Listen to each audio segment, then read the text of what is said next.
छत्तीसगढ़ विधानसभा के विशेष सत्र के दूसरे दिन आरक्षण को लेकर सदन में जोरदार हंगामा हुआ। वाद विवाद इतना बढ़ा कि नेताओं के बीच धक्का मुक्की जैसी अप्रिय स्थिति पैदा हो गई। सदन में मंत्री शिव डहरिया और पूर्व मंत्री अजय चंद्राकर के बीच धक्का मुक्की की स्थिति बन गई। इस दौरान दोनों पक्षों के वरिष्ठ विधायकों ने मामला शांत कराया। हंगामे की वजह से सदन की कार्रवाई 10 मिनट के लिए स्थगित करनी पड़ी। वहीं पूर्व मंत्री बृजमोहन अग्रवाल ने सदन में हुए हंगामे के लिए सत्ता पक्ष को जिम्मेदार ठहराते हुए मुख्यमंत्री भूपेश बघेल पर गंभीर आरोप लगाए हैं।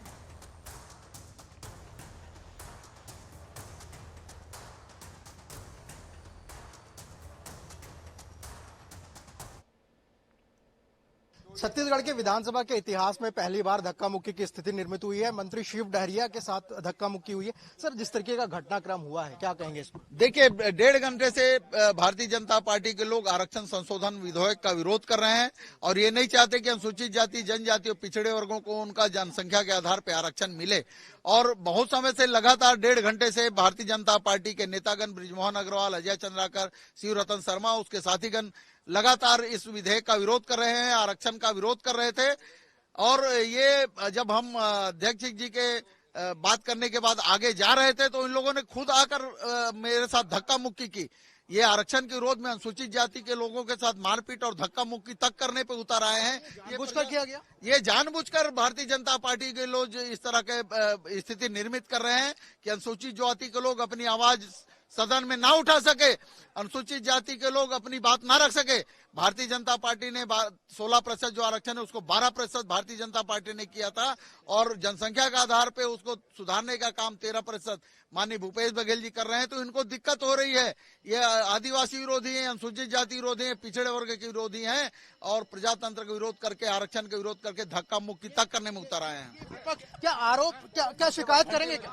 मैंने माननीय अध्यक्ष जी को इस बात के लिखित शिकायत की है और चूंकि मामला सदन का है उस पर निर्णय माननीय अध्यक्ष जी करेंगे। बिल्कुल, हमारे साथ मंत्री शिव डहरिया, जिनके साथ सदन में धक्का मुक्की हुई है, उनका साफ तौर पर कहना है कि विपक्ष जो है अनुसूचित जाति के लोगों को आरक्षण नहीं देना चाहती और उनके साथ इस तरीके के दुर्व्यवहार कर रही है। और उन्होंने साफ तौर पर कहा कि इस मामले की शिकायत वे बिल्कुल करेंगे। विधानसभा अध्यक्ष से बातचीत करके जो विपक्ष के लोग जिन्होंने धक्का मुक्की की स्थिति निर्मित की है उनके खिलाफ शिकायत करेंगे। कैमरामैन भूपेश जांगड़े के साथ स्वप्निल गोरखेड़े, INS न्यूज, रायपुर। ये स्थिति दुर्भाग्यजनक है। सत्ता पार्टी के लोगों को और मंत्रियों को संयम रखना चाहिए। माननीय संसदीय कार्य मंत्री और मुख्यमंत्री जी को उनको नियंत्रित करना चाहिए। जो स्थिति पैदा हुई उसमें माननीय मुख्यमंत्री जी ने उकसाकर भेजा और उनके उकसाने के कारण ये स्थिति पैदा हुई है। अध्यक्ष जी को इसका रास्ता निकालना चाहिए। सत्ता पक्ष कह रहा है कि विपक्ष जो है अड़चन डाल रहा है, व्यवधान डाल रहा है आरक्षण।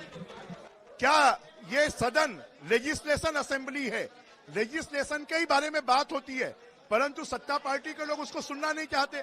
आप कानून पास कर देंगे, फिर वो स्टे हो जाएगा तो उसका क्या फायदा है? हम यही चाहते हैं कि कानून ठोस तरीके से पास हो और हमारे आदिवासी वर्ग को 32%, पिछड़े वर्ग को 27% और 16% अनुसूचित जाति को आरक्षण मिले। हम इसका समर्थन करेंगे। क्या अब रणनीति रहेगी? क्योंकि आगे विधानसभा अध्यक्ष जी तय करेंगे कि उनको कैसे चलाना है। बिल्कुल, हमारे साथ पूर्व मंत्री बृजमोहन अग्रवाल, जिनका साफ तौर पर कहना है कि हम आरक्षण के खिलाफ नहीं है, लेकिन आरक्षण के जो पहलू है उस पर खुलकर चर्चा होनी चाहिए और उसके बाद भविष्य में फिर आरक्षण में किसी तरह की दिक्कतें ना हो, उसको लेकर हम जो है चर्चा करना चाहते हैं। लेकिन जो सत्ता पक्ष है वो चर्चा से भागना चाहता है। तो फिलहाल अभी कार्रवाई जो है वो स्थगित है, लेकिन अब चूंकि चर्चा होगी तो उसमें क्या ये आरक्षण जो लाया गया है वो पास हो पाता है, ये देखना होगा।